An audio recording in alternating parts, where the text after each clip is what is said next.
31 के एज में मुझे नहीं लगता है कि आपको किसी से प्यार नहीं हुआ होगा। हो सकता है कि आपके माता पिता एक्सेप्ट नहीं किए। नहीं नहीं नहीं नहीं, मेरी मम्मी तो कहती है कि तू केहू से कर ले, लेकिन अब कहती होगी, अब हाँ तो मैंने किया ही नहीं किसी से। सर आपकी एज क्या है सर? मेरा एज जो है वो 31 है और मेरा पूरा बाल पक चुका है, तो अब हमारी शादी भी होने वाली नहीं है। ही लड़की से जो है प्यार का जो है ना वो नसीब में था ही नहीं, और मैंने किसी उस लिए तो नहीं ना है क्योंकि आरोप लग जाता है मेरे ऊपर अक्सर, इस प्रकार का भी आरोप लगता है कि पागल आदमी, एक मेंटल आदमी जो है आर्मी में चला जाता है, जो ऐसा पॉसिबल ही नहीं। उस फिल्म में ऐसा आपको क्या लगा? देखिए उसमें आर्मी का मजाक उड़ाया गया। यूट्यूब से कितना कमा लेते हैं? पूरा डिटेल्स है, 10 लाख रुपए के आसपास कमाता हूँ मैं यूट्यूब से, पता है। आपके 7 चैनल हैं, ये कहना सभी है। चैनल को मिला के कह रहे हैं हम, जी, सब एक को नहीं तो 7 या 70 लाख हो गया, हल्के बवाल हो जाएगा बिहार में। मनीष कश्यप जी अपने मुंह से बोल रहे हैं 70 लाख, तो कहीं ना कहीं 1 करोड़ आप मान सकते हैं क्या? मान लीजिए जितना मानना है मान लीजिए। देखिए इसमें कोई दिक्कत नहीं हमको, आप 1 करोड़ नहीं 5 करोड़ रुपया कह दीजिए, हमारा पैसा जो है अमेरिका से आता है, डॉलर में आता है और सीधे हमारे खाते में आ जाता है, ठीक है, तो उसमें तो ब्लैक होगा ही नहीं, और खाते में जो आता है उस पर। नमस्कार, प्रणाम मित्रों, मैं हूं मनीष तिवारी और आप देख रहे हैं संस्कृति बिहार। आज हमारे साथ जो शख्स हैं वो किसी परिचय के मोहताज नहीं हैं। रुकिए रुकिए रुकिए, आप हमारा नाम जानते हैं? जी बिल्कुल। क्या नाम है? मनीष कश्यप उर्फ त्रिपुरारी कुमार तिवारी। तो उस लिए तो नहीं ना है क्योंकि आरोप लग जाता है मेरे ऊपर अक्सर, इस प्रकार का भी आरोप लगता है कि देखिए भाई तिवारी तिवारी मिलके जो है ना बड़ी प्यार से इंटरव्यू दे रहे हैं तो इसीलिए मैं बीच में ही रोक दिया। चलिए आप शुरू कीजिए। तो हमने बता ही दिया कि त्रिपुरारी कुमार तिवारी उर्फ मनीष कश्यप जी हमारे बीच हैं, और हमारा जो सबसे पहला मुद्दा आज का होगा वो होगा लव मैरिज, जो कि आजकल आप देखते होंगे सर कि काफ़ी हत्याएं हो रही है लव मैरिज के दौरान। लड़की के घर पे जाया जा रहा है। तिवारी जी ये बताइए आपकी शादी हो गई है? जी बिल्कुल। लव मैरिज किए थे? जी जी लव किए थे। काहे किए थे लव मैरिज? यही चीज आपके मम्मी पापा खुश थे उससे? नहीं सर। तो काहे किए थे? तो इसी आपकी पत्नी जो है आपके पीछे बैठी हुई है जी, यही है जी, काहे की थी आप लव मैरिज, पहले ये बताइए। इसी मुद्दा पे हम आपसे चर्चा कर रहे हैं और ये सवाल आप एक बार जरूर फिर से पूछिएगा। लव करना गुनाह नहीं है, संजोग से हमारे नसीब में नहीं था, तो हमको किसी से हुआ नहीं, ये चीजें हैं। मतलब कॉलेज के दिनों में नहीं हुआ किसी लड़की से। आपने कहा अपने परिवार से और देश से लव करते हैं और बहुत ज्यादा। सुनिए सुनिए सुनिए सुनिए, लेकिन प्यार करना गुनाह नहीं है, लड़की से आप प्यार कीजिए, लेकिन प्यार करने के बाद जो है कम से कम अपने माता पिता से पूछ लीजिए, या प्यार करने से पहले पूछ लीजिए कि वो संतुष्ट है कि नहीं है। अगर वो संतुष्ट नहीं है तो आप प्यार मत कीजिए। तो आपके माता पिता आपकी शादी को एक्सेप्ट कर लिए हैं कि नहीं किया? जी एक्सेप्ट कर लिए हैं। बहुत बहुत धन्यवाद इनके माता पिता को, कम से कम एक्सेप्ट तो कर लिए। कॉलेज के दिनों में कम से कम आप भी तो प्यार किए, आपके सवाल से ऐसा लगा। नहीं, हमने क्या बोला कि हमारे जीवन में जो है किसी पढ़ाई लड़की से जो है प्यार का जो है ना वो नसीब में था ही नहीं, और मैंने किसी हाँ तो मैंने किया ही नहीं किसी से। सर आपकी एज क्या है सर? मेरा एज जो है वो 31 साल है और मेरा पूरा बाल पक चुका है, तो अब हमारी शादी भी होने वाली नहीं है। ऐसा नहीं है सर, बाल हमारा भी पक रहा है। हाँ तो लेकिन आपकी शादी हो गई है ना? अक्सर देखते हैं कि मनीष नाम वाले जो भी व्यक्ति हैं उनका बाल झड़ना या सफेद होने का समस्या। नहीं, मेरा झड़ा नहीं है, एकदम टकाटक बाल है, लेकिन जो पक गया है। तो हमारा बाल देखिए इस उम्र में बाल एक चीज और है क्या सर? इनका शादी नहीं होगा? बताइए, बोलिए बोलिए। शादी हो चुका है। हो चुका है ना? हाँ चलिए। तो यही चीज 31 के एज में मुझे नहीं लगता है कि आपको किसी से प्यार नहीं हुआ होगा। हो सकता है कि आपके माता पिता एक्सेप्ट नहीं किए। नहीं नहीं नहीं नहीं, मेरी मम्मी तो कहती है कि तू केहू से कर ले, लेकिन अब कहती होगी, अब कहती होगी। मेरी माँ कहती है कि किसी से भी कर ले, लेकिन कर ले बेटा, कर ले, कम से कम शादी कर ले। मुझे अपने देश से प्यार है, बेहद प्यार है, मुझे अपने बिहार से प्यार है, बेहद प्यार है। देश के अंदर ही अपना बिहार आता है, ठीक है, और मुझे उम्मीद है कि मैं बिहार के लिए, देश के लिए कुछ अच्छा करूंगा, और जिस दिन कुछ अच्छा करूंगा उस दिन मम्मी जहां जैसे जिस प्रकार से बोलेगी उस प्रकार से हम लोग कर लेंगे। लेकिन अभी जो है सिर्फ और सिर्फ देश और राज्य से प्यार है। तो 31 एज हो चुका है, 35 तक तो शादी हो ही जाना चाहिए। का है राहुल गांधी का भी नहीं हुआ है?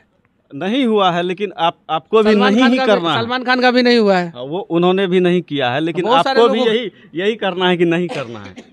अब देखिए समस्या ये है कि जब तक हम लोग बिहार के लिए कुछ करेंगे नहीं तब तक शादी ब्याह पे तो मैंने फोकस किया ही नहीं है। और जैसा सिचुएशन अभी चल रहा है मेरा, वैसे तो सोच लीजिए कि होगा ही नहीं। तो अब हम चल लेते हैं सर नेक्स्ट मुद्दा की तरफ जहाँ पे थे, लव मैरिज। तो आप पति पत्नी बैठ के जो है ना नहीं ये मुद्दा सर एक्चुअली इसलिए हम उठा रहे हैं कि एक मिनट सर, एक मिनट, भूल जाएंगे सवाल फिर। इसलिए कि लव मैरिज का जो अभी स्थिति आप देखते ही होंगे, रोज नेट पे देखते होंगे, रोज हत्याएं हो रही है बिहार में और रोज ये सब गड़बड़ियाँ हो रही है। देखिए अगर आप सक्षम है, कैपेबल है, देखिए हत्याएं किसका हो रहा है? अमिताभ बच्चन का बेटा का हुआ क्या? ऐश्वर्या राय से शादी किया तो नहीं। किसी नेता का बेटा या बेटी का हुआ क्या? नहीं। किसी बिजनेसमैन के बेटा का या बेटी का हुआ क्या? नहीं।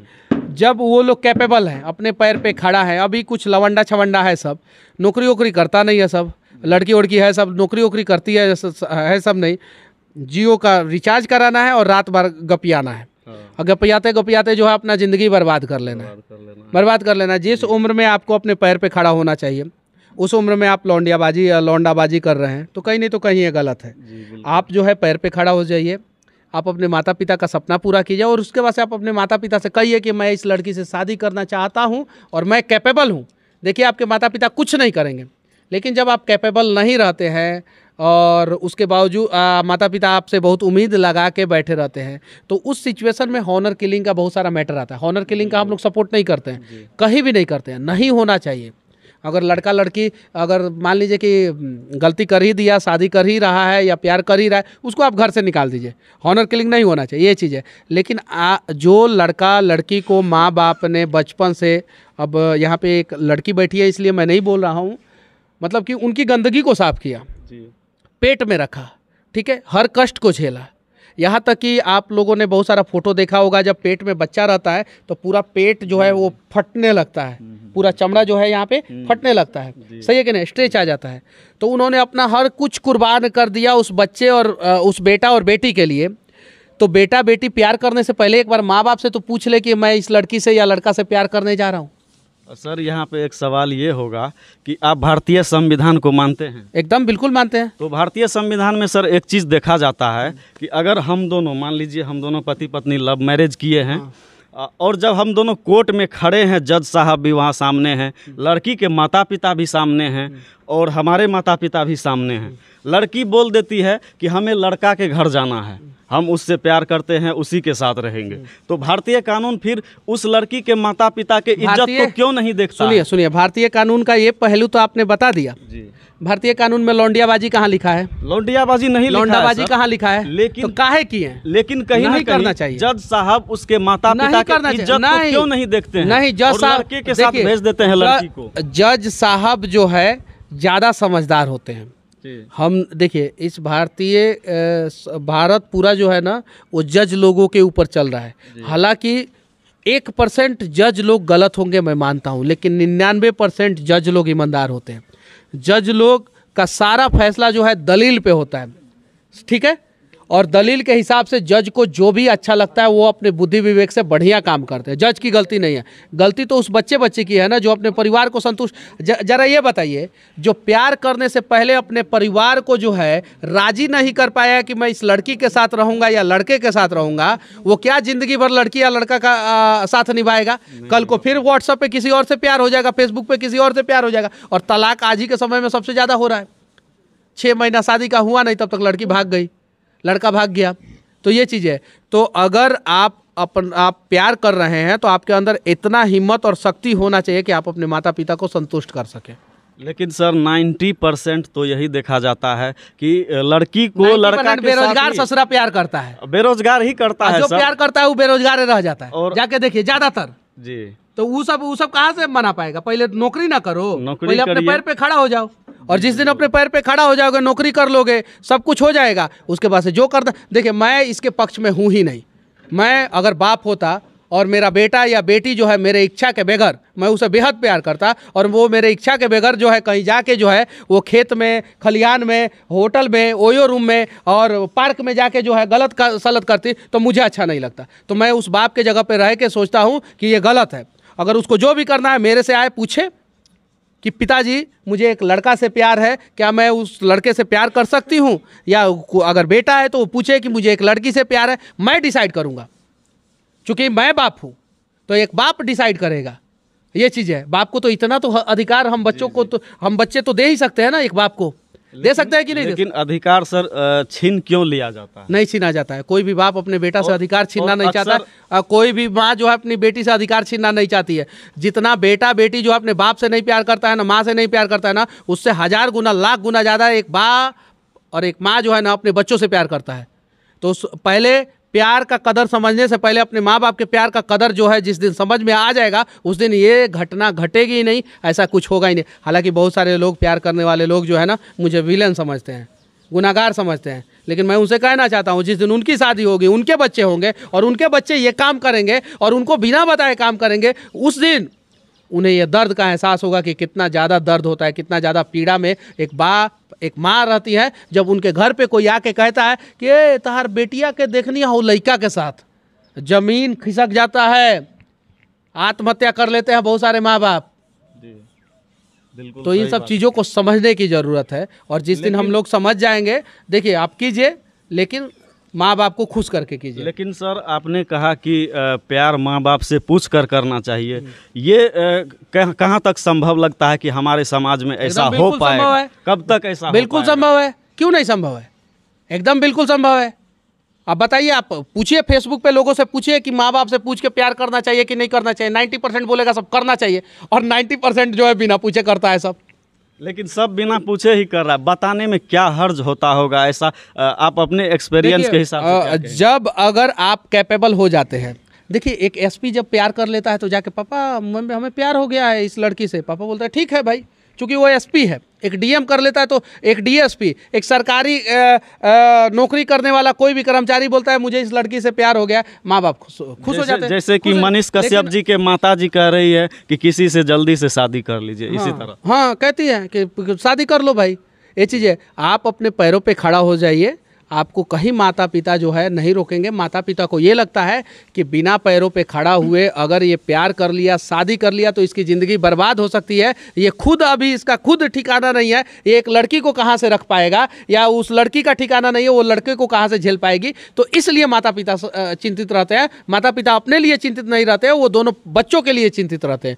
तो माता पिता की चिंता को समझने की ज़रूरत है, और जो लोग माता पिता की चिंता को नहीं समझते हैं, जो लोग माता पिता को नाराज करते हैं, माता पिता को असंतुष्ट करते हैं, वो जिंदगी में कभी सफल नहीं होते। आप उठा के देख लीजिए, इतिहास का पन्ना जो है अनेकों ऐसे उदाहरणों से भरा हुआ है। तो हमारे साथ मनीष कश्यप जी काफ़ी देर से जुड़े हुए हैं। लास्ट सवाल इनका है, पिछले दिनों मतलब यही बॉलीवुड से लाल सिंह चड्ढा फिल्म रिलीज हुआ था, उस पर आप बहुत सारे बोले हैं और करीना कपूर को बुढ़ी और आमिर खान को बुढ़ा घोषित किए हैं, आप ऐसा क्यों? आमिर खान का उम्र आपको पता है? हाँ, 50 साल से ऊपर है ना? हाँ। तो जवान है क्या? बुढ़े हैं लेकिन लगते नहीं, लेकिन आप खास करके उन्हें बोलते हैं बुढ़ा बुढ़ी, और फिल्म को आप नहीं, अगर जवान होंगे तो आप पसंद कीजिए। नहीं हमारे जवान नजर तो में नहीं है, बुढ़े हैं। हम लोग जब पैदा हुए थे हमारे नज़र में वो जवान नहीं है, हमारे नज़र में अमिताभ बच्चन भी जवान नहीं है, हमारे नज़र में अक्षय कुमार भी जवान नहीं है। 50 साल से ऊपर हो गया उन लोगों का। अब वो लोग छोड़े उस जगह को, नया कलाकारों को आने दे। और अगर आपको जवान अगर आपको जवान लगते हैं वो, तो मैं माफ़ी चाहता हूँ, मैं आगे से उनको बूढ़ा नहीं बोलूँगा। आमिर खान जी आप जवान हैं, हिस्ट पुष्ट है क्या? उस फिल्म में ऐसा आपको क्या लगा? देखिए उसमें आर्मी का मजाक उड़ाया गया है। आपने वो फिल्म देखा है? आपने उस फिल्म को देखा है? नहीं देखा। उसमें जो है एक पागल आदमी, एक मेंटल आदमी जो है आर्मी में चला जाता है, जो ऐसा पॉसिबल ही नहीं है, ऐसा पॉसिबल ही नहीं है। वो चीज़ है, आप सबके साथ मजाक उड़ाइए, आप देश के साथ, देश के संस्कृति के साथ, देश के लोगों के भावनाओं के साथ और आर्मी के साथ मजाक नहीं उड़ा सकते हैं। और उस फिल्म में वही किया गया था, इसलिए मैंने विरोध किया था। लेकिन पहले भी तो बोली थी कि वो फिल्म बहुत ही अच्छा है, हम उनके प्रमोट। तो अक्षरा सिंह ने उसका सपोर्ट किया था, वो उनकी मेंटालिटी, उस फिल्म को सपोर्ट किया था। मैंने उस फिल्म का विरोध किया था, वो मेरी मेंटालिटी। तो कुछ मुद्दों पे अगर हमारा विरोध एक दूसरे से हो सकता है, तो कुछ मुद्दे जो पे हैं हम एक दूसरे को सपोर्ट भी कर सकते हैं। हम लोग चाहते हैं कि भोजपुरी इंडस्ट्री में, शायद आपको नहीं पता है, आज तक कोई भी फिल्म 10 करोड़ के बजट की बनी ही नहीं है। नहीं बनी है, आज तक नहीं बनी है। जो भी फिल्म जो है वो 1 करोड़ 1.5 करोड़ 2 करोड़ 1 करोड़ 1.5 करोड़ 2 करोड़ 2 करोड़ से ऊपर जाता ही नहीं। भोजपुरी फिल्म का बजट जाता ही नहीं, चाहे वो अमिताभ बच्चन आए हो या ये। हम लोग चाहते हैं कि 10 करोड़ से ऊपर बजट वाली एक भोजपुरी फिल्म बने जो कम से कम 25 करोड़ रुपया का कलेक्शन करे, कम से कम। ये हम लोगों का टारगेट है, सपना है। तो उसके लिए तो भोजपुरी कलाकारों को एक करना पड़ेगा ना, उनसे बातचीत करना पड़ेगा ना, तब ना भोजपुरी भी एक लेवल पे जाएगा। ये चीज़ है। भोजपुरी कलाकार तो एक है ही नहीं। हैं, बहुत सारे भोजपुरी कलाकार हैं, अच्छा फिल्म भी बनाते हैं, बुरा फिल्म भी बनाते हैं। गंदे फिल्मों को, आइटम सॉन्ग वाले फिल्मों को हम लोग हिट करा देते हैं, अच्छे फिल्मों को नहीं हिट कराते। अच्छा फिल्म आने वाला है, बाबुल एक फिल्म आया था, किसी ने देखा नहीं, बहुत अच्छा फिल्म था।